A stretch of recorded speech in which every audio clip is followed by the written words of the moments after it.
मित्रों, डॉक्टर पांडे की स्वास्थ्य पाठशाला में आपका स्वागत है पुनः। हम लोग पिछले एपिसोड में बात किया था कि intervention of nutrition and diet in your life and after life. हमने आपसे कहा था कि अगले एपिसोड में हम लोग न्यूट्रिशनल गड़बड़ी होने से जो विकार होते हैं उस पर हम लोग डिस्कस करेंगे।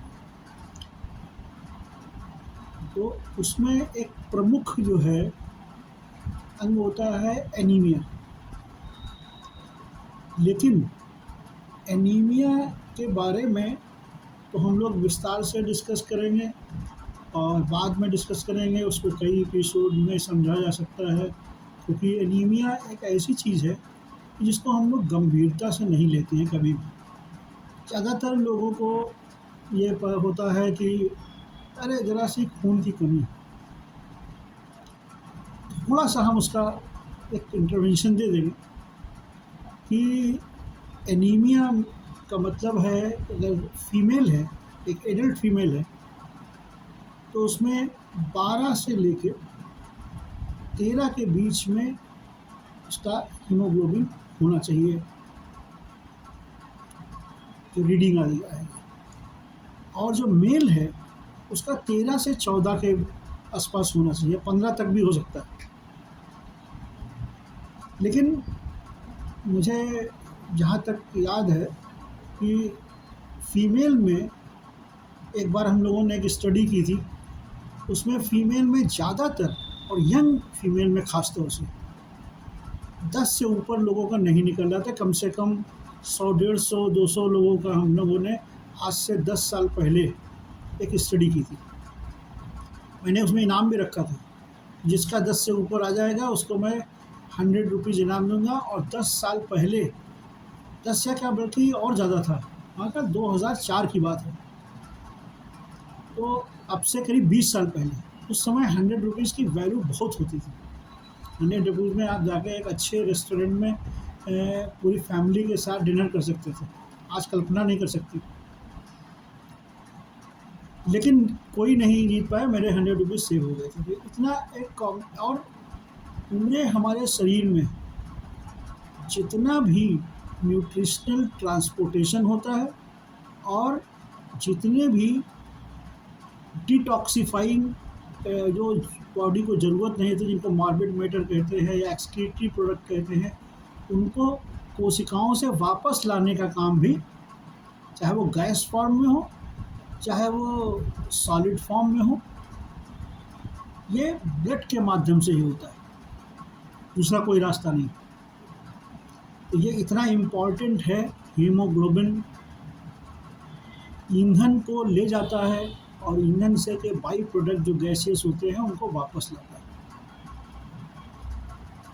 बाकी प्रोडक्ट, बाकी न्यूट्रिएंट्स सीरम, ब्लड सीरम में चलते हैं, लेकिन हीमोग्लोबिन के साथ में गैसेस चलती हैं, जिनको प्राणवायु कहते हैं। ऑक्सीजन के साथ में नाइट्रोजन, हाइड्रोजन, कार्बन डाइऑक्साइड, बहुत सारी गैसेस चलती हैं और वापस आती हैं। अब आप समझ लीजिए कि अगर वही कम हो गया तो आपकी प्राणवायु कितनी भी आप लेते रहें, कहाँ तक कोशिका तक पहुँचेगी। और खाना तो आप खा ही रहे हैं खूब फायदे से, उसमें तो कोई मुरव्वत है ही नहीं। किसी भी अपनी प्रैक्टिस में मैंने देखा है, किसी भी पेशेंट से अगर पूछो कि क्या खाते हो, अगर हम तो कुछ खाते ही नहीं। ये हमारे साथी, हमारे सीनियर डॉक्टर नरसिंह वर्मा भी यही कहते हैं, यही उनका एक्सपीरियंस है उनसे। वो अक्सर कहते हैं, हम भी अपने को कभी दिखाने जाते हैं और मैं कहता हूँ कि अरे सर मैं तो कुछ ज़्यादा खाता नहीं, लेकिन वो कहते हैं तो यही दिक्कत है। सारे लोग कहते हैं कि मैंने कुछ खाया ही नहीं, और अगर उनकी रूटीन कैलकुलेट कर लो तो कितना ज़्यादा खाया होता है। इसीलिए अगर आपको अपना खाने का अमाउंट या कैलोरी कैलकुलेट करनी है तो आप सुबह से लेकर शाम तक जितनी भी चीज़ें आप खाएँ नोट डाउन कर लें एक बार, एक हफ्ते के लिए। आपको खुद पता चल जाएगा कि आप कितना अनन्यूट्रिशियस चीज़ें ले रहे हैं और कितने न्यूट्रिशन की चीज़ें ले रहे हैं। और तब आप इसी को कहते हैं न्यूट्रिशनल काउंसलिंग। जब आप सेल्फ काउंसलिंग करने के स्थिति में आ जाते हैं तो बहुत सारी चीज़ें सॉल्व हो जाती हैं। खैर, हम लोग बात करना चाहते हैं प्रोटीन पे। प्रोटीन इंटेक जो है हमारी सोसाइटी में मैल नरिश्ड होता है। मैल नरिश्ड का मतलब है या तो ज़्यादा होगा या तो बिल्कुल कम होगा। प्रोटीन का अमाउंट जो है वो एक्यूरेट होना चाहिए और ये समझ में आना चाहिए कि प्रोटीन कहाँ कहाँ से आ रही है। पर केजी पर ग्राम पर केजी बॉडी वेट प्रोटीन की रिक्वायरमेंट हमारी होती है। अब प्रोटीन बहुत सारे लोग जिनको मसल बिल्डिंग करनी होती है या एक्सरसाइज करनी होती है, एथलीट बनते हैं, एथलीट बनने वाले होते हैं, उनको ज़्यादा एक्सेस अमाउंट में प्रोटीन। लेकिन एक नॉर्मल आदमी को अगर वो केवल अपने खाने को ही ठीक से खाए तो उसको पर्याप्त प्रोटीन मिल जाती है। एक ट्रेडिशनल स्टोरी करके हम समाप्त करेंगे इस एपिसोड को। अगले एपिसोड में के लिए आगे ले जाएंगे। हमारे घरों में जो गृहिणियाँ होती थी वो जो दालें बनाती थी, दाल सोर्स का वेजिटेरियन के लिए सबसे अच्छा प्रोटीन होता है, दालों से मिलता है।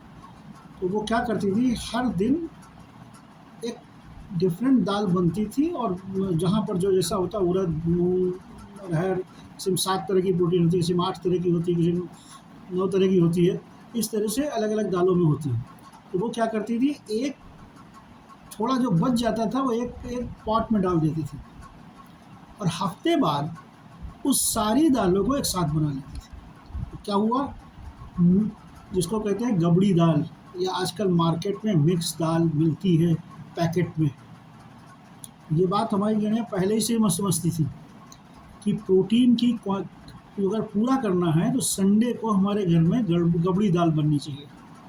तो तब के लिए वो छोटा छोटा स्टोर कर एक बर्तन में डालती जाती थी और लास्ट में उनको मिक्स नहीं करना, वही दाल बना दिया, आपको दे दिया, पूरे परिवार ने खा लिया, सबको एक बेस्ट प्रोटीन मिल गई।